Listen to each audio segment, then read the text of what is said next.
तो जिस मान्यता के साथ, विधि विधान के साथ गुरुवायूर मंदिर में पूजा अर्चना होती है, उन तमाम विधि विधानों को, उन तमाम मान्यताओं के साथ ही प्रधानमंत्री नरेंद्र मोदी इस वक्त मंदिर में पूजा अर्चना कर रहे हैं। और जिस खास रस्म का जिक्र अब से कुछ देर पहले हम कर रहे थे, ये तस्वीरें उसी खास रस्म की हैं जहां पर अपने वजन के बराबर कमल के फूल से तोला जा रहा है प्रधानमंत्री नरेंद्र मोदी को। और ये जो फूल हैं ये इस मंदिर में संभवतः चढ़ाए जाएंगे, इस तरीके की ये मान्यता है।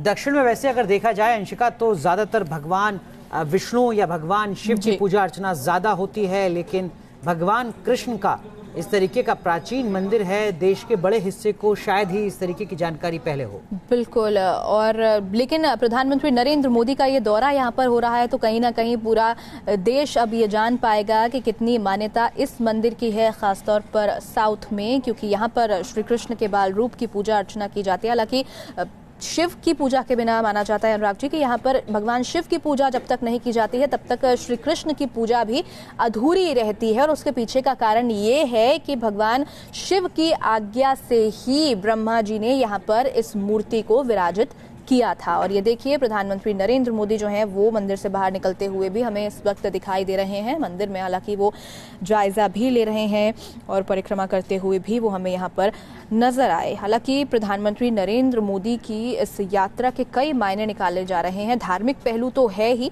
लेकिन राजनीतिक पहलू भी इस यात्रा के निकाले जा रहे हैं। और ये कहा जा रहा है कि जिस तरीके से पश्चिम बंगाल को साधने की कोशिश प्रधानमंत्री नरेंद्र मोदी ने की है, लेकिन केरल में भारतीय जनता पार्टी का जादू लोकसभा चुनाव में नहीं चला, तो अब केरल को साधने की कोशिश में भी जुट गए। और यही वजह है कि यहाँ का जो सबसे बड़ा मंदिर माना जाता है, जहाँ पर हिंदुओं की गहरी आस्था है जो केरल में रहते हैं, उस मंदिर में पूजा अर्चना करने के लिए वो पहुंचे हुए। और सिर्फ पूजा अर्चना ही नहीं, उसके साथ साथ एक जनसभा को संबोधित भी करेंगे। देखिए दो तस्वीरें आपके सामने, एक तरफ प्रधानमंत्री उस विधि विधान के साथ पूजा अर्चना कर रहे हैं और दूसरी तरफ उस मंदिर के गर्भगृह की ये तस्वीरें हैं जहां पर पीएम मोदी पूजा अर्चना करेंगे। तो काफी ज्यादा मान्यता है इस मंदिर की। और देखिए जरा, जितना वजन उतना ही कमल का फूल। हालांकि कमल का फूल कहां से आया इसका जिक्र भी अभी हमारी सहयोगी अंशिका ने बताया कि केरल के ही एक जो मुस्लिम किसान परिवार है वो कमल की खेती वहां पर करते हैं। और प्रधानमंत्री नरेंद्र मोदी की इस पूजा अर्चना में जितना फूल आया है कमल का, दरअसल में वो वहीं से आया है जिसका इस्तेमाल इस वक्त इस तस्वीर में किया जा रहा है, जो तराजू में पीएम मोदी के ठीक पीछे आप देख सकते हैं। वहीं दूसरी तस्वीर आप देख रहे हैं इस वक्त मंदिर की, जहां पर जो तमाम पुरोहित हैं, पंडित हैं, वो मौजूद हैं। इंतजार हो रहा है प्रधानमंत्री नरेंद्र मोदी का विधि विधान के साथ पूजा अर्चना कराने के लिए। और दक्षिण में जो पूजा अर्चना की विधि है वो उत्तर भारत के मुकाबले थोड़ी अलग नजर आती है।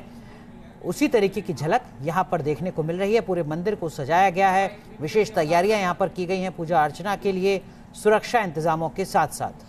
बिल्कुल। तो जिस तरीके से आप जिक्र भी कर रहे थे कि यहाँ पर जिन फूलों का इंतज़ाम किया गया है वो एक मुस्लिम परिवार से जो किसानी करता है, खेती करता है, उससे खरीदे गए हैं। लेकिन अहम बात यह है कि कुछ फूल तमिलनाडु से भी मंगाए गए हैं प्री मानसून के चलते बारिश की जो स्थिति है यहाँ पर। और अहम ये भी है कि केरल में 100 साल से ज़्यादा समय से मुस्लिम परिवारों का एक समूह है जो यहाँ पर कमल के फूलों की खेती करता है। और पूरे राज्य के मंदिरों में पूजा अर्चना के दौरान इन्हीं कमल के फूलों का इस्तेमाल किया जाता है, क्योंकि ये माना जाता है कि दक्षिण भारत में कमल के फूल की खासी मान्यता होती है। और यहाँ पर जितने भी मंदिर हैं उन सभी मंदिरों में कमल के फूल ही अर्पित किए जाते हैं। और ज़्यादातर सूबे की अगर बात करें तो यहाँ पर कमल की खेती जो है वो मुस्लिम परिवार ही करते हैं, इसीलिए ये माना जा रहा है कि मुस्लिम परिवार से इन फूलों को खरीदा गया है। बिल्कुल। भगवान विष्णु के जितने मंदिर हैं वहाँ पर विशेषकर जो कमल का फूल है उसकी ज़्यादा मान्यता है। लेकिन ये तीन तस्वीरें आपके सामने देखिए ज़रा, भगवान श्री कृष्ण की वो प्रतिमा जिसके दर्शन प्रधानमंत्री नरेंद्र मोदी करेंगे, गर्भगृह में प्रधानमंत्री नरेंद्र मोदी आपको नजर आ रहे हैं। और तीसरी तस्वीर उस पूजा विधि की है जिसके तहत पीएम मोदी पूरी पूजा अर्चना को आगे बढ़ा रहे हैं। भगवान श्री कृष्ण की पूजा भक्ति में लीन प्रधानमंत्री नरेंद्र मोदी का ये अंदाज इससे पहले आपने शायद 2008 में देखा होगा। अन्यथा पीएम मोदी की भक्ति का जब जब जिक्र होता है तो वो नवरात्रि के दौरान होता है, भगवान शिव की भक्ति के लिए होता है। भगवान श्री कृष्ण की भक्ति का एक अलग अंदाज पीएम मोदी का। बिल्कुल, और कुछ दिन पहले भी हमने तस्वीरें देखी थी जब केदारनाथ मंदिर पहुंचे थे प्रधानमंत्री नरेंद्र मोदी आशीर्वाद लेने के लिए, और यहाँ पर ध्यान गुफा में उन्होंने ध्यान भी लगाया था। उस दौरान भी ये भक्ति हमें देखने को मिली थी। तो गहरी आस्था सनातन धर्म में प्रधानमंत्री नरेंद्र मोदी की, और तमाम भगवान जो हैं उनकी पूजा अर्चना करते हुए भी वो नज़र आते हैं। गीता का जिक्र भी कई बार वो अपनी बातों में करते हैं, और उसी की झलक हम इन तस्वीरों में भी देख पा रहे हैं, जहां भगवान श्री कृष्ण के गुरुवायूर मंदिर में प्रधानमंत्री नरेंद्र मोदी पहुंचे हैं, जहां गुरुवायूरप्पन रूप में भगवान श्री कृष्ण को पूजा जाता है और ये उनका बाल स्वरूप माना जाता है। राजनीतिक लिहाज से भी पीएम मोदी का ये दौरा बेहद दिलचस्प, और देखिए जरा गर्भगृह से प्रधानमंत्री नरेंद्र मोदी बाहर निकल चुके हैं। इस वक्त की सीधी तस्वीरें आप देख रहे हैं केरल के त्रिशूर के गुरुवायूर मंदिर की, जहां पर पूजा अर्चना के बाद प्रधानमंत्री नरेंद्र मोदी गर्भगृह से बाहर निकले हैं। जो अपने जूते या चप्पल हैं वो पहन रहे हैं और यहां से पहुंचेंगे उस जनसभा को संबोधित करने के लिए, जिसका इंतजार लगातार किया जा रहा है। 11 बजे का वक्त तय किया गया है उस जनसभा के लिए। 11 बजे तक का ही वक्त है मंदिर में बाकी श्रद्धालुओं के प्रवेश को रोकने के लिए, और अभी 20 मिनट बाकी है, यानी अगले 5 से 10 मिनट के अंदर प्रधानमंत्री नरेंद्र मोदी इस मंदिर से बाहर निकल सकते हैं। गर्भगृह से बाहर निकल चुके हैं। सीधी तस्वीरें, और जो श्रद्धालु तमाम वहां पर मौजूद है, जो प्रधानमंत्री नरेंद्र मोदी की एक झलक पाने के लिए बेकरार हैं, उनका अभिवादन यहां पर प्रधानमंत्री मोदी करते नजर आ रहे हैं। बड़ी संख्या में श्रद्धालु पहुंचे हुए हैं, स्थानीय लोग, पार्टी के कार्यकर्ता, हर कोई इस वक्त केरल के त्रिशूर जिले के गुरुवायूर मंदिर के प्रांगण में नजर आ रहा है।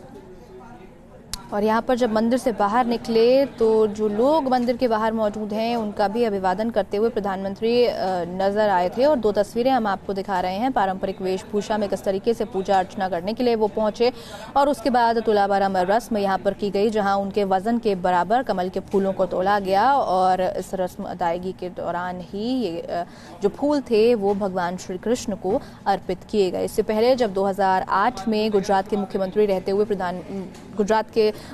रहते हुए नरेंद्र मोदी यहाँ पर पहुंचे थे, तब भी इस रस्म को उन्होंने अदा किया था, और 112 किलो फूल कमल के जो थे वो भगवान श्री कृष्ण पर चढ़ाए थे उन्होंने।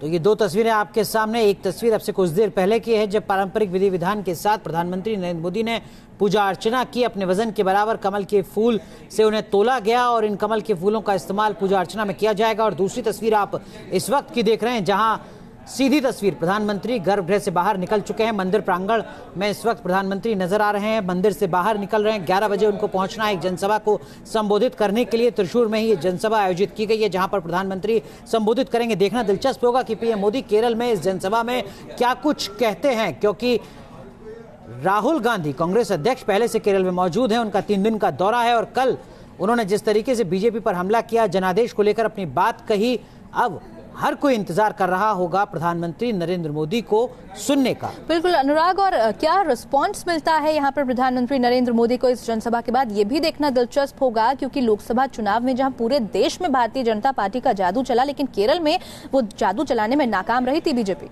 बिल्कुल, इस तरीके के राजनीतिक समीकरण पीछे भी देखे जाते रहे हैं। अगर कांग्रेस के खिलाफ उत्तर भारत में जनादेश उनके खिलाफ गया एक दौर में, तो दक्षिण में कांग्रेस उतनी ज्यादा बुरी स्थिति में नहीं थी, खासकर इमरजेंसी के बाद की अगर बात की जाए।